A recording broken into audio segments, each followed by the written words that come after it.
Today's video is a budget meals video. It is the most extreme budget that I use for making these types of videos. I try to spend about $10 and get 3 meals for my family. So these meals come out to just a little more than $3 a piece.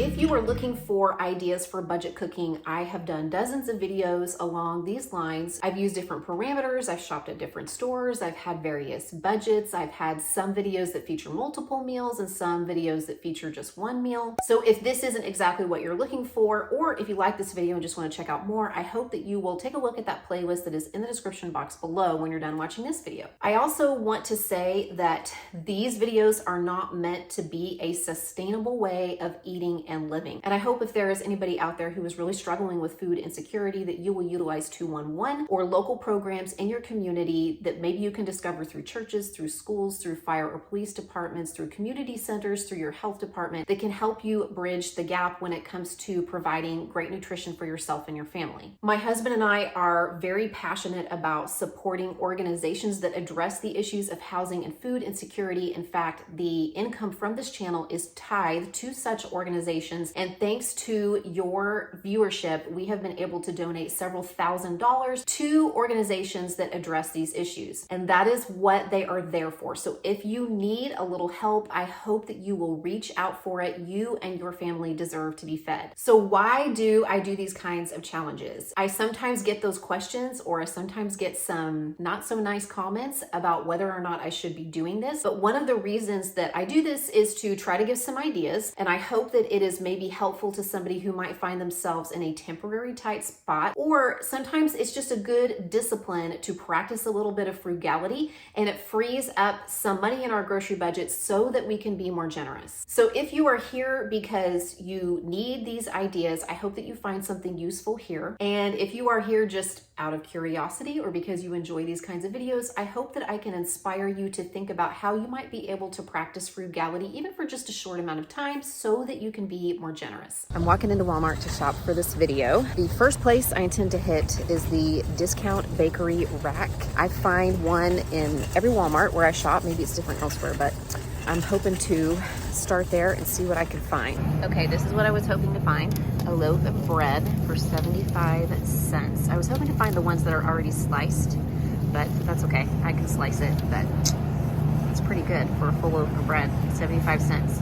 If they don't have anything on the discount bakery rack that looks good for this, the regular sandwich bread on the Great Value brand is usually 88 cents at my Walmart. They've got the white bread marked down to 79 cents today. Okay, I've already run into a problem.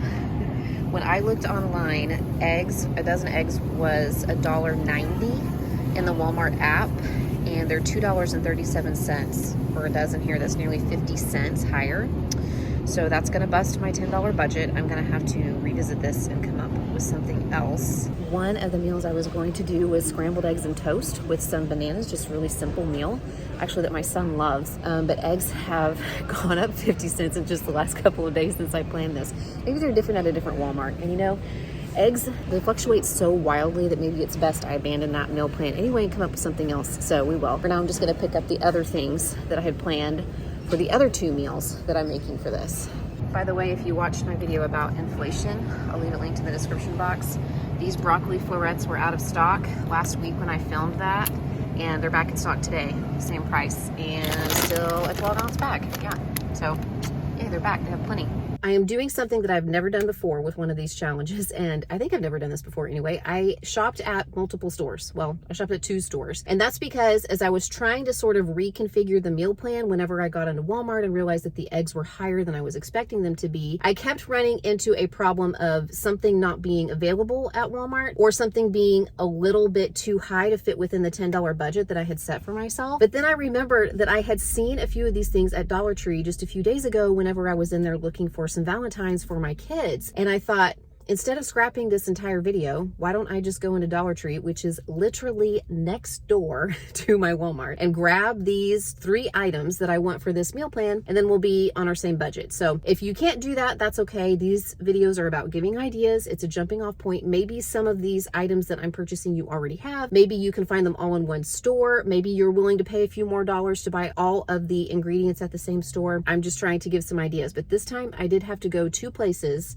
to find the things that I wanted to make these 3 meals that we're gonna eat. I picked up 1 can of condensed vegetable beef soup, 1 can of mixed vegetable medley, and there are 2 kinds of canned vegetable medleys at my Walmart. This one has potatoes and lima beans in it, and the other one does not. I got 1 can of petite diced tomatoes. These are the Italian style ones, so they have a little bit of seasoning in them. I got 1 package of the Moderna brand shells, and if you were wondering where I find these in the Hispanic food section at my Walmart. They're little 7-ounce packages of pasta for 38 cents. If your Walmart does not carry these, you could probably do what I'm going to do with these with a package of ramen. You could pick up 1 or 2 packages of ramen noodles instead. I have 1 8-ounce container of sour cream. These are still just $1 at my Walmart. And the 16-ounce container of the 4% cottage cheese is still only $1.28. This is 2 cups of cottage cheese. I also picked up 5 bananas. These are relatively small. I don't know, I guess they're kind of medium size, but this is about 1.5 pounds of bananas. They're 44 cents a pound at my Walmart. And then this is just a package of frozen green beans. This is the 80-cent package. They have different kinds of vegetables there. You could pick up a different vegetable. You'll see what I'm doing with those. It's just to have as a veggie side. So if there's something else that you like better, like corn or carrots or mixed vegetables, you could pick those up if you prefer.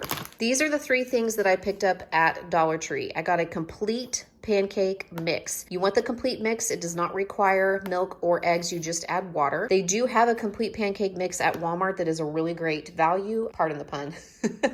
Their store brand, great value. Pancake mix is still $1.64. That's the same price I've been paying for it for a few years now. And it's a much bigger package. So you could get a few meals worth of pancakes out of that big box, but I didn't really need that many for this particular video. So I just got this box from Dollar Tree. I got a package of frozen blueberries, and then I got a package of egg noodles. This is a 12-ounce package. At Walmart, they usually carry a 1-pound package of egg noodles for $1.12, but they've been coming and going the last few months. I see them sometimes, and other times I don't see them. So if you see them at your Walmart, you can pick up a package of egg noodles there. They also have the whole wheat egg noodles for $1.56 at Walmart, but I just picked these up at my Dollar Tree because they were in stock. I spent $7.02 at Walmart, and then I picked up 3 items from Dollar Tree for $3, so my total was $10.02. And yes, my Dollar Tree is still $1. I don't know when they're going up to $1.25, but as of the time that I'm making this video, February of 2022, my Dollar Trees, and I say multiple because there are several that are kind of within the path that I take in my day-to-day life, and every time I go in there, I'm wondering if it's gone up, but every time, everything is still $1. So for right now, everything's $1, and I bought 3 things, so that's $3. So $10.02 total for everything that you saw, and I'm going to get 3 meals out of the items that you saw for my family, so multi-serving meals. So that brings it to about $3.33 or so, $3 and some change for each meal. Not too shabby. I'm actually gonna make this first meal as a lunch prep for myself, and it is a soup, and it's sort of modeled after a soup that my mom used to make. She called it cowboy soup or Sooner soup. Some people call it 7-can soup, but I'm sort of making a pared down version of that, and I'll show you what I'm using to make it. I have my mixed vegetable medley, my potatoes, and my vegetable beef soup. This is a condensed soup, and this is actually going to help season the entire soup. And then I also have my package of pasta here and my bread. And essentially this is sort of like a minestrone style soup. It's not minestrone. It certainly isn't authentic minestrone, but that's kind of what we're going for. If they had had condensed minestrone soup in the Great Value brand, I would have picked that up, but they did not. So I'm going to use the vegetable beef and we're going to make it work. To my pot here, I'm going to add my mixed vegetables and my tomatoes. I did not drain these. I'm also going to add my vegetable beef soup. And yes, I know that canned soup is really salty, but we're using this 1 can to season an entire pot of soup. I'm also going to take all 3 of these cans and fill them up to the top with water and dump that in as well. 1, 2, 3. And I'm gonna add my shells. It would help if I turn the stove on, wouldn't it? Because I want to bring this up to a boil and then turn the heat down and let it simmer. There we go. If you want to season this some more, you absolutely can. I'm gonna add a little pepper. If you wanna add a little salt and pepper, if you wanna add a little Italian seasoning, you could also use a can of tomatoes with green chilies or Rotel instead of the petite diced tomatoes that I use. It's up to you. That will add a little kick of flavor as well, but I'm just gonna add a little pepper to this and maybe a little salt. I'll taste it for saltiness here in a little bit. We are simmering, so I'm gonna cover this and I'm gonna turn the stove down to low.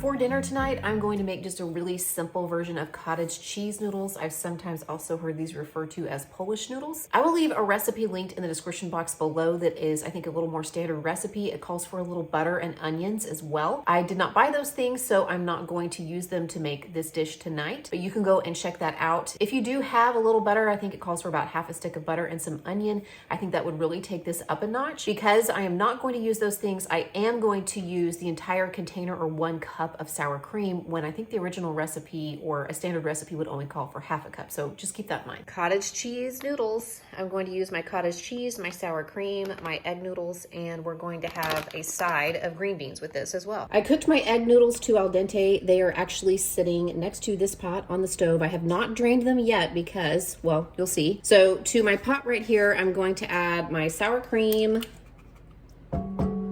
my cottage cheese, salt and pepper to taste. And before I drain my noodles, I'm just going to add a little bit of the pasta water to this pot here with the cheese and the sour cream. And I'm gonna go ahead and turn my heat on medium low while I stir this together. I want this to heat up a little bit before I add the noodles. So I'll go ahead and drain the noodles now, and I'll set them aside until I'm ready to add them back into the pot as soon as this starts to heat up just a little bit. I've said this before, but I will say it again. I feel like cottage cheese is sort of an unsung hero in the proteins world. There are 11 grams of protein per half cup serving. So there's 4 servings in this little 16-ounce carton. So that's 44 grams of protein. And a lot of people think that pasta and noodles don't have any protein, that they're just a starch, but there's actually 8 grams of protein per serving of these egg noodles, and there are 6 servings per bag, so that's 48 grams of protein. And then if you add in the protein from the sour cream, we're looking at about 100 grams of protein for everything that is in that pot. So if I'm serving 5 people, that's 20 grams of protein per serving, which isn't too shabby, especially considering that there's no meat and no beans in this dish. Not bad, if you ask me. Okay, my sauce has been heating up for about 5 minutes or so, so I'm going to go ahead and add my noodles. And the noodles they probably still have a couple minutes left to cook, which is good because they're gonna kind of help thicken everything up. But I'm just going to stir this. I'm gonna keep it on low heat and let everything heat back through together and the noodles finish cooking, and then it will be ready to serve. Okay, here it is. This makes a pretty large serving whenever I'm serving 5 people. Could probably stretch it to 6. And then I just have green beans here on the side with salt and pepper. I just made those according to the package directions in the microwave. And that's dinner tonight. We're going to have blueberry pancakes tonight for dinner with bananas, but this mom is tired. So I'm going to actually turn these into a sheet pan blueberry pancakes so I can just actually make all the quote pancakes at the same time and not have to stand over the griddle or the stove, just making a few at a time. And I'm also gonna do a couple of things to help this complete pancake mix out a little bit and hopefully make the pancakes nice and fluffy. I am going to do 2 things to this pancake mix to hopefully help make sure that they bake up nice and fluffy in the sheet pan. The first of which is that I'm going to sift the pancake mix. First I need to open the package though.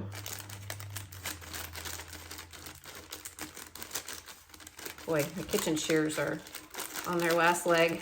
They clearly cannot open this package. Okay, close enough. The second thing is that I'm going to add an additional tablespoon of baking powder.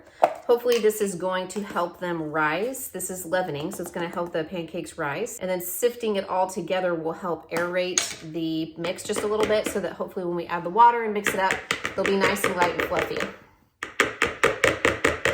Now I just add the water. It takes 2 cups for the entire box. And give it a stir, or a whisk, I should say, since this is in fact a whisk. I have my sheet pan here. This is just kind of, like a standard just kind of your standard larger sheet pan. I'm also gonna put some parchment paper down. I'm just gonna pour my batter in here. You know what I just realized? I forgot to preheat the oven, 425. I have my blueberries here, cut the corner off. Did that off camera so you wouldn't have to watch me painstakingly use those horrible kitchen shears that I was trying to open the mix with.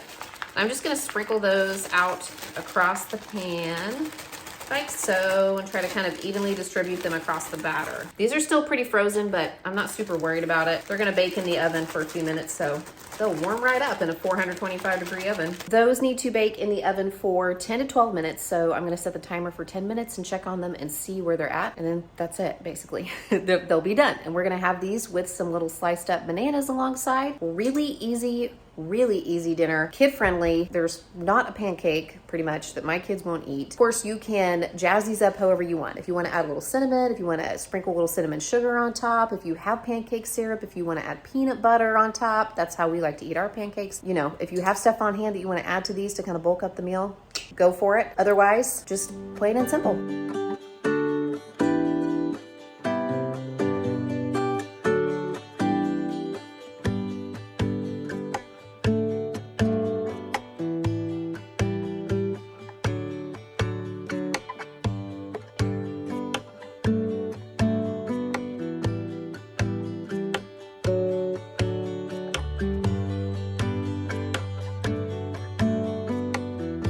As I said before, when I do these kinds of videos, especially with a super tight budget, these are not the most amazing, certainly not gourmet meals that you will ever eat. I do try to get some nutritional value in there, and I try to include some fruits and vegetables in these meals, but I'm really trying to think about filling the belly with food that is tasty, that's palatable, because it's no use if it's on a budget if we won't eat it, right? And also, I have 3 children in the house, so sometimes I am cooking things that are, you know, a little bit more kid-friendly. Don't forget to check out the playlist linked in the description box below for more budget meal ideas, and check out this video I made last week with $5 dinner ideas from Aldi.